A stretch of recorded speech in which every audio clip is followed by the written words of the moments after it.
Ate Hilda, ako po to. Ako to, si Eunice po.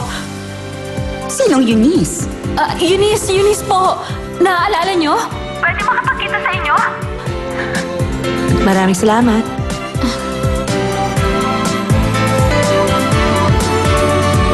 Dahil ba hindi mo talaga siya anak, pwede mo na siyang tratuhin ng ganon? Ano ka mo? Hoy, ano yung hinawakan mo? Anong ibig mo sabihin? Wala ako hinahawakan ah. Nagdedenay ka pa. Ginawa mo yun, di ba? Wow! Makinig ka.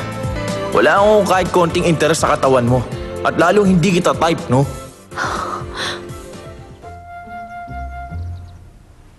Trabaho? Opo. Pero parang masyadong malaki ang pabor na yun. Sabi mo, nag-aral ka ng fashion design, tama? Opo, Lola. Ay, hindi ko alam kung may posisyon para sa'yo. Wala akong masyadong alam sa kumpanya. Alam ko na. Kailan lang nagpakasal si Miss Kim? Dati namin siya sekretarya. Itatanong ko kung bakante pa rin yung posisyon niya. Ay, sekretaryo niyo po? Nakakahiya. Masyado namang magandang posisyong yun. Tama yon. Pero hindi akong pumipili nun. Ay, Lola, wala po ba rito si Carlo ngayon?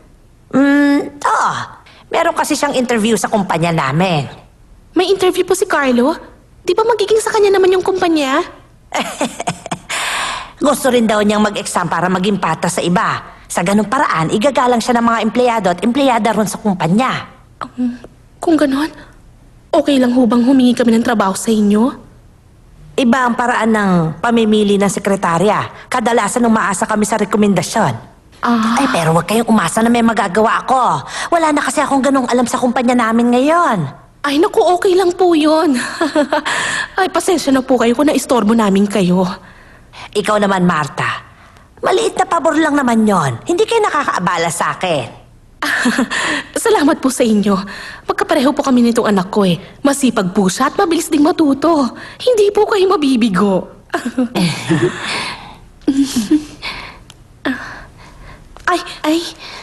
Magandang araw. Magandang araw po. Magandang araw. Nag-shopping ba kayo ni Robin? Opo. Masisikip na po ang mga damit niya kaya bumili kami ng bago.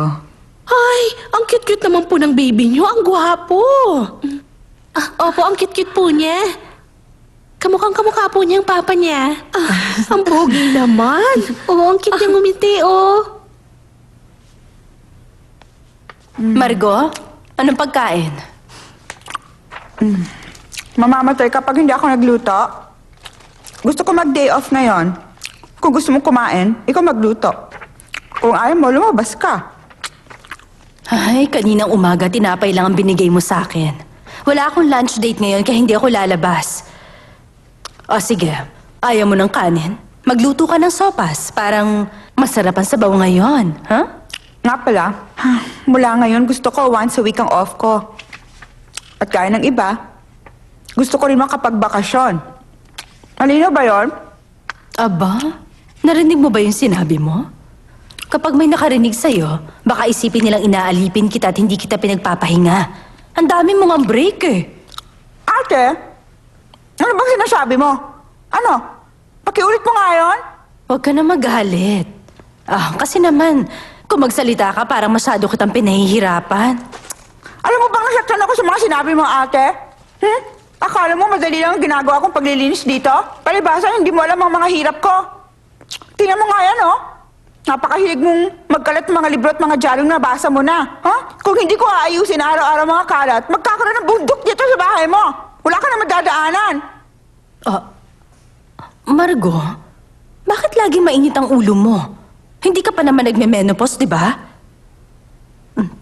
Teka, dahil ba sinabi ko sa'yo na hindi kayo pwede ni Mr. Bong? Yun ba yung dahilan? Ano mo sama mo? Bakit mo sinabi mo na pinapagod sa akin ang Mr. Bong na yun? Grabe. Teka, bakit nandito si Mr. Bong? Ate, pag may sinabi ko sa kanya, tatama ako sa akin. Kamusta? Magandang tanghali. Halika. Magandang araw, Mr. Bong. Hi. Mr. Bong, bakit nandito ka? May sasabihin kasi ako sa'yo, Olga. Maupo ka muna. Siya nga pala. Ano yun? Kumain ka na ba ng tanghalian? Tanghalian. Ikaw naman. Sabihin mo lang kung nagugutom ka. Okay lang sa amin yon. Margo, matagal na rin. Mula nang huli siyang dumalaw at nagugutom na raw siya. May pagkain ba? Umorder kayo ng black bean noodles. Ang tigas talaga. Paano ba to? Nagpapahinga kasi ang kapatid ko. Day off daw niya kasi ngayon. Okay lang ba sa'yo ang black bean noodles, Mr. Bong? Huwag na lang yun. Jangpong na lang ang bilin mo. I-black bean noodles ko! Opo, nandiyan na po, sir! Dito. Tapos na po ako mag-deliver, Okay, bossing! halika! Ito po! Salamat!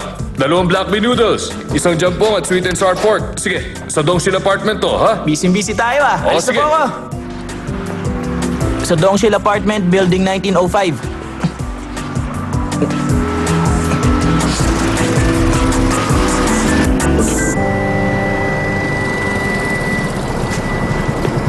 Hi. Teka. Sandali lang. Apartment namin to Room number 702? Ano gagawin ko?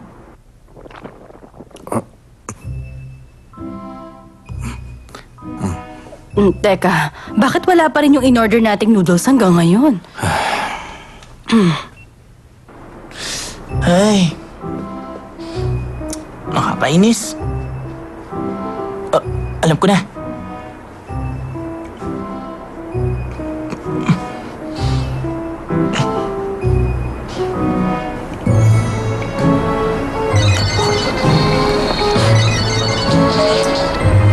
Hello, boss?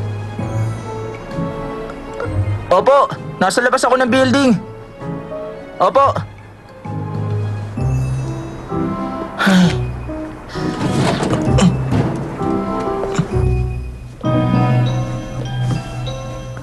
Baka yun na.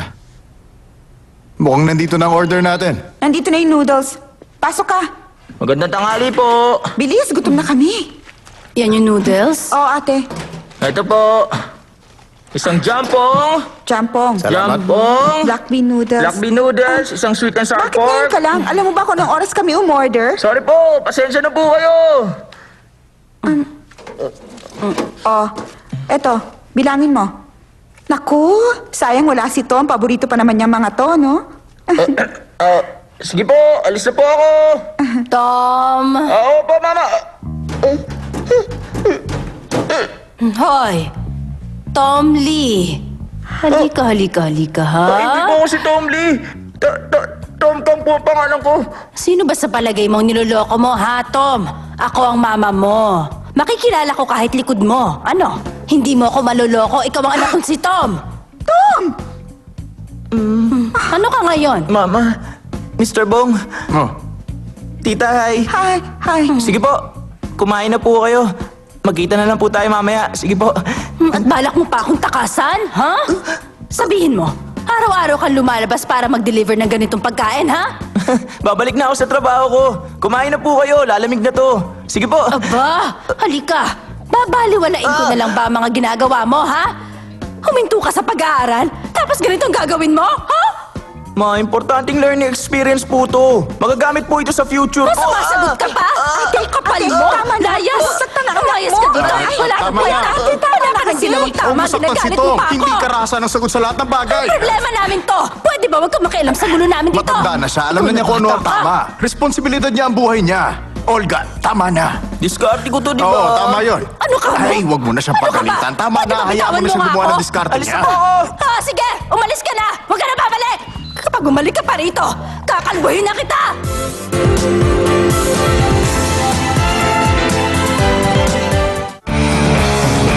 Don't go away, magbabalik ang Love You 1,000 Times dito sa TV5.